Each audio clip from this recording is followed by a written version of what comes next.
right? So the flares had decoyed it. It went right between me and Chalk 2. So I'm like, hey, was that an inadvertent launch? Because sometimes they go off, for no reason, and it's not a missile. And it's like, oh, yes, sir, it went right between us. So like, damn it. So we take off, and I'm over the city of Kabul, right? It's very sprawling. I get another surface-to-air missile fired at me. So now I drop down again to do the same thing. I'm like dragging my wheels through the TV antennas. And what do I see in front of me? Hundreds and hundreds of kites. So we get, all these exciting things, very high adventure. We start getting better at what we're doing. The Taliban is, they're starting to hide now. And as a matter of fact, I flew into a guy gave us the embassy back. When we went to Kabul, when 5th Group got into Kabul, this little Afghan fella comes up and he's like, excuse me, would you like your embassy back? What? He come with me. And he took him over. The U.S. embassy that had been abandoned when the Soviets invaded was still there, untouched by the Taliban. There were still copies of Life magazine and newspapers, cigarette ashtrays, back in the day. And he'd been taking care of it. A little coat of dust, but he'd been, gardening and doing whatever he did, and the Taliban left it alone for some reason. So he presented 5th Group with the United States Embassy. And so we're going to reopen it, right? This is December of 2001. Big ceremony, right? General Franks comes in, the CENTCOM commander. So I'm going to fly him, his wife, General Harrell, who was the Afghan overall commander, and a bunch of strap hangers. I'm going to fly them into the embassy. They're going to do a big ceremony, reopen the embassy officially, put an ambassador in there.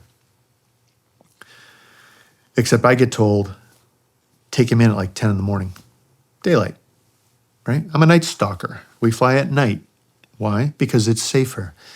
If the enemy can't see you, and NVGs weren't prevalent at the time, I prefer to fly at night. And the CENTCOM guys said to my request to fly them at night, I said, let me take them in the night before.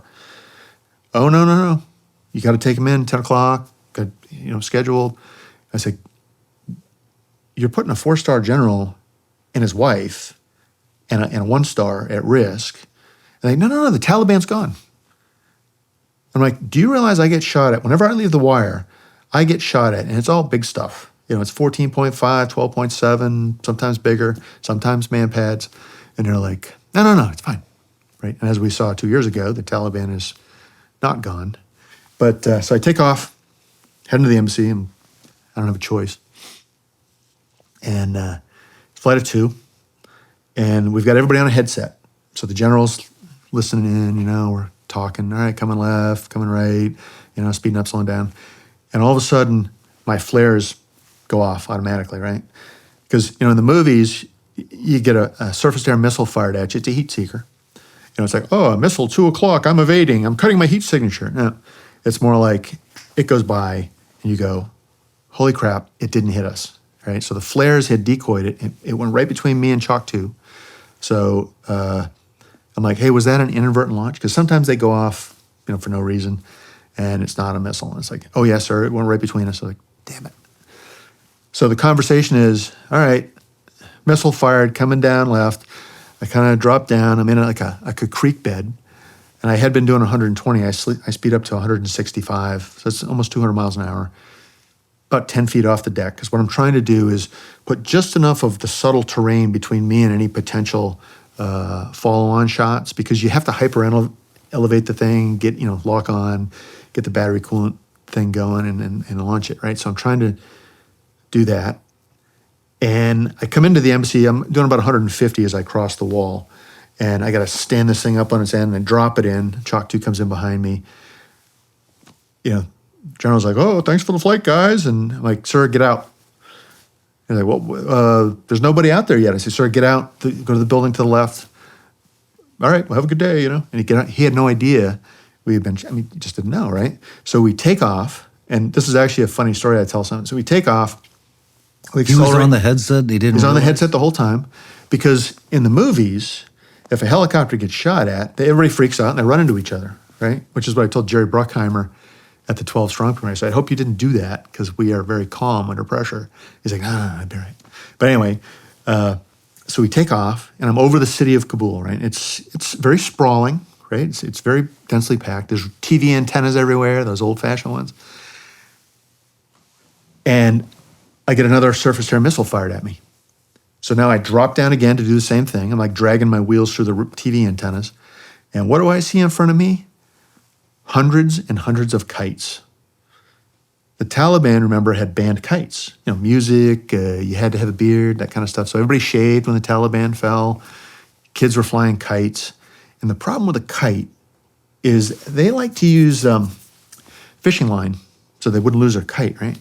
If that gets wrapped around the rotor system and the push-pull tubes that move the blades, you lose control of the aircraft and you could crash, right? So you don't want to do that. And there's hundreds of kites above me, right? So there's string, and they're off like this, and I'm trying to see the string, and I'm doing about 150, 160 miles an hour at this point. And I see that, I like to say that there's this one kite, a red kite, it's moving this way, so I move this way. It moves in front of me, I move this way. And then it wraps around the landing gear as I go by, and I look down and I see this little kid hanging on, and he hangs on for about 2 miles. What? I'm kidding. I was like, what? I'm kidding. That's like a half mile. But so we left, we go up there. And did you ever see Flight of the Intruder? No. The movie? So it's Vietnam. These guys do a rogue bombing mission in North Vietnam with an A-6 Intruder. And they fly over what they call Sam City. It's all these surface-to-air missiles. They get in there secretly, except the bombs don't drop, right? They'd forgotten to do something in the cockpit. Oh, I forgot this, and bombs didn't drop. Well, what do we do? And now they're getting shot at like crazy. And the Willem Dafoe says, well, they'd never expect us twice. So they go around, they do it again, right? So here we are, we're back at Bagram. I do pass the word, hey, we should wait till dark before we pick them up, and they're like, no, you got to go get them. I said, then they might want to drive out. And I reported what happened. So my wingman comes up, a guy named Willie. He's Puerto Rican. He's very, very, very, very thick accent when he gets excited. And he's very animated. He's like, ow, oh my God, wow, 2 missiles, oh my God. And I go, well, we got to go back and get the general, right? And he's like, no way, are we doing that, right? In that thick accent. And I go, Willie, they'd never expect us twice. And he hadn't seen the movie. And he said, what? You're nuts. So a couple months later, he saw the movie and called me. He was like, I saw the movie. I got it. I got the line. But that's kind of how things were. It makes sense now. That's how things were, up until really Operation Anaconda.